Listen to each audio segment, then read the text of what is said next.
Hello, good morning. आज cyclotron पढ़ेंगे। ठीक है। साइक्लोट्रॉन हिंदी में है। इससे पहले मैं इंग्लिश वाले को तो पढ़ा चुका हूँ। अब हिंदी में थोड़ा समझते हैं साइक्लोट्रॉन क्या होता है। साइक्लोट्रॉन एक ऐसी युक्ति है जो धनावेशित कणों को त्वरित कर उसे अत्यधिक ऊर्जा प्रदान करती है। साइक्लोट्रॉन एक ऐसी युक्ति है जो धनावेशित कणों को त्वरित कर अत्यधिक ऊर्जा प्रदान करती है, जिसका उपयोग नाभिकीय विखंडन में किया जाता है। ठीक है। ये डिफिनीशन ऊपर में ऐसे ही लिखा हुआ है। अब इसके बाद है कि इसका सिद्धांत क्या है। इसका सिद्धांत है कि कोई भी जैसे प्रोटॉन हो गया, अल्फा कण है, ड्यूट्रॉन है, ये सब पॉजिटिव चार्ज पार्टिकल होता है। तो कोई भी इसमें से कोई भी कण को उच्च विद्युत क्षेत्र तथा उच्च चुंबकीय क्षेत्र के बीच धनावेशित कणों को रखने पर वह क्या होता है, त्वरित होकर अधिक ऊर्जा ग्रहण कर लेता है। ठीक है, अधिक ऊर्जा ग्रहण कर लेता है। अब इसका जो है कंस्ट्रक्शन, तो कंस्ट्रक्शन आप देख रहे हो ऐसे बना हुआ है, डी शेप होता है, डी आकार का। ऐसे मेटेलिक चेम्बर होता है, मेटल का बना हुआ चेम्बर होता है। ठीक है। और ये बीच में जो है, बीच में ये गैप होता है, गैप खाली जगह है बीच में। ठीक है। एक भाग को ऐसे और इसको HFO लिखा हुआ है यहाँ पर, high frequency oscillator. AC supply होता है, नहीं करंट हम जो देंगे तो इसको बोलते हैं हाई फ्रिक्वेंसी ओसिलेटर, है ना। तो उससे जोड़ दिया जाता है। और इसमें जो है ना, एक जगह यहाँ पे ये विंडो लगा होता है, खिड़की होता है, खिड़की। ठीक है। और इसी खिड़की से जो है ये बाहर कण निकलता है ऊर्जा प्राप्त करके। ठीक है। अब इसका जो है हम लोग थोड़ा कंस्ट्रक्शन को समझते हैं, ये बनावट क्या है इसका। साइक्लोट्रॉन में दो डी आकार का धातु का चेम्बर होता है। चेम्बर मतलब खोल होता है ना, जिसे उपरोक्त चित्रानुसार व्यवस्थित कर HFO से जोड़कर शक्तिशाली चुंबकीय ध्रुवों के बीच रख दिया जाता है। ये पूरी व्यवस्था तैयार करके और इसको जो है शक्तिशाली चुंबकीय ध्रुवों के बीच रख दिया जाता है ताकि चुंबकीय क्षेत्र उत्पन्न हो पाए। ठीक है।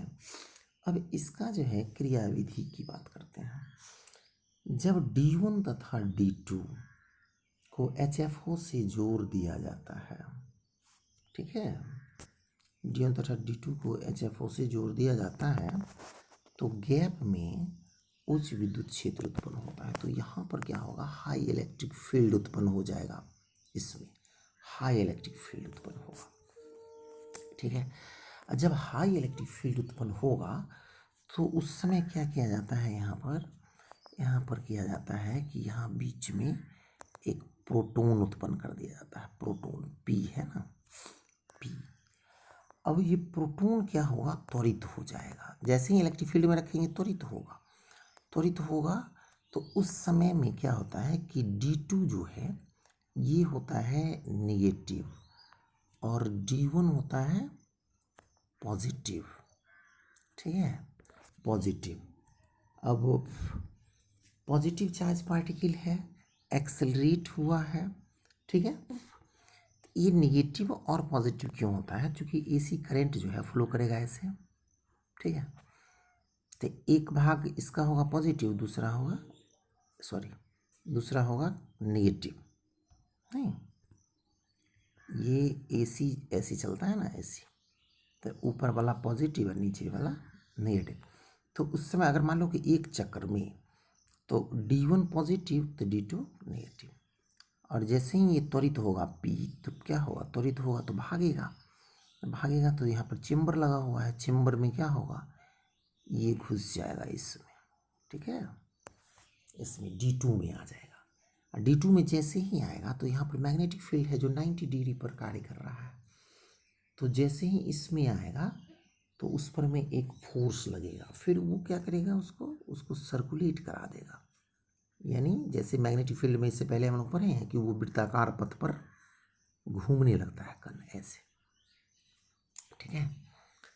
अब क्या होगा कि फिर तब तक जो है ये आधा अर्ध चक्र यानी अर्धवृत्त पूरा कर करके या फिर से गैप में पहुंच जाएगा। जैसे गैप में पहुंचेगा तब तक क्या होगा कि D1 और D2 का पोलैरिटी चेंज हो जाएगा, यानी ये प्लस और ये माइनस जो था अब D1 माइनस हो जाएगा और D2 प्लस हो जाएगा अगले चक्र में। तो फिर ये त्वरित होगा इसमें आकर करके, त्वरित होगा तो फिर D1 में प्रवेश कर जाएगा, D1 में गया तो फिर इसको चुंबकीय क्षेत्र के कारण क्या होगा, सेमी सर्किल पूरा करना पड़ेगा, अर्धवृत्त पूरा करके फिर गैप में आ जाएगा, फिर त्वरित होगा, तब तक फिर जो है इसका पोलैरिटी चेंज हो जाएगा, तो फिर कहाँ आ जाएगा, D2 में आ जाएगा, D2 में आएगा तो फिर अर्धवृत्त पूरा करेगा। यानी यह प्रक्रिया जो है कंटिन्यू चलता रहता है। और इसका देखो कि कैसे बनता है, ये इसका रेडियस बढ़ता चला जाएगा, ये ऐसे स्प्रिंग की तरह ऐसे घूमता रहेगा, ऐसे ऐसे कण जो है घूमता चला जाएगा। तो जिस तरह से जो घूमेगा तो क्या होगा, घूमते घूमते क्या होगा कि इसकी दीवार के नज़दीक आ जाएगा, नहीं चेम्बर की दीवार के ना, और जैसे ही चेम्बर की दीवार से टकराएगा तो अब इसमें निकलने का कोई उपाय नहीं है, तो क्या होगा, परावर्तित होगा तो एक जो है यहाँ पर खिड़की लगा हुआ, खिड़की विंडो, जैसे ही टकरा के विंडो के पास आएगा तो बहुत ऊर्जा इसमें रहता है, उस समय जो है ये सीधा निकलेगा और टारगेट को हिट करेगा, जहाँ हमको इसको हिट करवाना है वहाँ हिट करेगा। यही इसका वर्किंग है, ठीक है। अब आगे जो है इसका हम सिद्धांत थोड़ा देखते हैं कि क्या है, जो मैं बोला हूँ वही बात लिखा हुआ है इसमें, आप आराम से देख लेना, ठीक है। अब यहाँ पर क्या है कि इसका सिद्धांत में जो प्रोटॉन पर क्या होता है, आरोपित चुंबकीय बल, जैसे चुंबकीय बल लगेगा QB साइन थीटा आवश्यक अभिकेंद्र बल प्रदान करेगा, ठीक है। तो यहाँ पर क्या हम लोग लिखेंगे, mv²/r QVB साइन थीटा, है ना, तो साइन चूंकि 90 डिग्री पर है तो 90 डिग्री यहाँ पर साइन 91 हो जाएगा, भी से भी एक कैंसिल होगा यहाँ पर आपको, यहाँ पर जो है भी से एक भी कैंसिल होगा तो क्या बचेगा, mv/r इक्वल्स टू QB, ठीक है। तो r रेडियस जो होगा वो क्या हो जाएगा यहाँ पर, तो mv/QB, ये आ गया आपका रेडियस, ठीक है। अब रेडियस आ गया तो अर्धवृत्त पूरा करने में लगा समय कितना होगा, तो अर्धवृत्त है, अगर मान लो अर्धवृत्त है और इसका रेडियस r है तो इसका परिधि कितना होगा, πr, परिधि πr अर्धवृत्त का, ठीक है।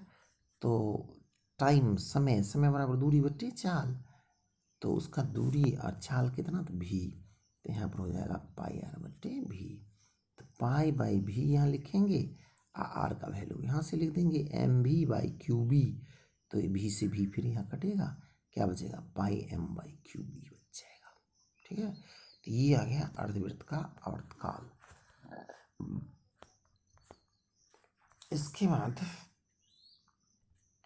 यहाँ पर ये आवर्तकाल उसका कि ये जो पोलैरिटी जो चेंज होता है करंट का, तो इसका आवर्तकाल जैसे एक चक्र में यहाँ से यहाँ आया मान लो, तो यहाँ पर T, ठीक है। तो इतना में क्या होता है, दो अर्धवृत्त बन जाता है, ठीक है।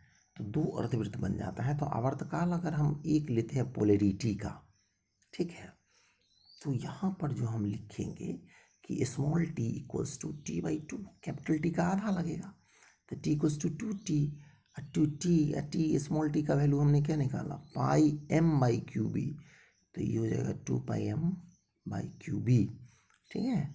और आवृत्ति की बात करो तो आवृत्ति जो है साइक्लोट्रॉन का क्या होगा, इसलिए यहाँ ν/c लिखा गया है, तो ν/c इक्वल्स टू आवृत्ति इक्वल्स टू होता है 1/t आवर्तकाल, ठीक है। तो उसका वैल्यू रख देंगे तो T, तो ये टी से उलट जाएगा, सीधे QB/2πm हो जाएगा। अब है कोणीय आवृत्ति क्या होता है, तो कोणीय आवृत्ति में ओमेगा सी, ठीक है, ओमेगा सी, तो 2π न्यू सी, 2π न्यू सी। अब 2π न्यू सी, तो न्यू सी का वैल्यू रख देंगे 2π और न्यू सी, तो QB/2πm, तो 2π से 2π कैंसिल, फिर क्या आ गया QB/m। तो ये कोणीय आवृत्ति आ गया। इसके बाद है कि ऊर्जा इसको कितना मिला, तो काइनेटिक एनर्जी हाफ एम भी स्क्वायर, हाफ एम। अब भी का वैल्यू हम लोग रख लेंगे कहाँ से, इक्वेशन यहाँ जो आया, ये इक्वेशन फर्स्ट में, यहीं से भी का वैल्यू निकाल लेंगे हम। तो भी इक्वल्स टू क्या हो जाएगा, QRB या RQB/m होगा। फिर इसी को जो है यहाँ पर पुट कर देंगे, तो ये आ जाएगा QBR/m, ठीक है। तो इसका होल स्क्वायर हो जाएगा, यहाँ m स्क्वायर से एक m कटेगा, बचा क्या, हाफ Q²B²/m R² ना। तो अगर यहाँ पर चार्ज है कांस्टेंट है, मैग्नेटिक फील्ड है कांस्टेंट है, द्रव्यमान है वो भी कांस्टेंट है, 2 कांस्टेंट, तो सबको अगर एक साथ कर लें तो ये कांस्टेंट हो जाएगा। वेरिएबल क्या होगा, r, नहीं रेडियस बढ़ता जा रहा है, तो इसमें जो है काइनेटिक एनर्जी इक्वल्स टू हो जाएगा KR², kinetic energy equals to KR² हो जाएगा, ठीक है। यानी कि इसमें अधिकतम ऊर्जा कब प्राप्त करेगा, जब इसका R बड़ा होगा, यानी कण जो है कहाँ होगा, एकदम चेम्बर के दीवार के नज़दीक आ जाएगा, तो सबसे अधिक ऊर्जा प्राप्त कर लेगा, ठीक है। अब इसका है कि इसका उपयोग क्या है, अब लिख लेना, मैं इसमें नहीं लिखा हूँ। इसका उपयोग है धनावेशित कणों को त्वरित करना। दूसरा है इसका उपयोग जो है मेडिकल के क्षेत्र में किया जाता है, क्रोनिक बीमारियों के इलाज में इसका, ठीक है।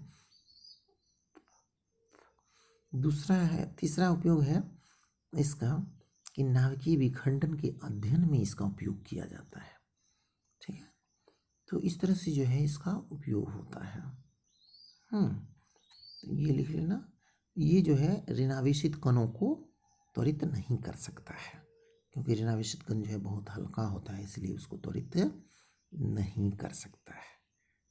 ओके, चलिए तो आप इसको लिख लीजिएगा।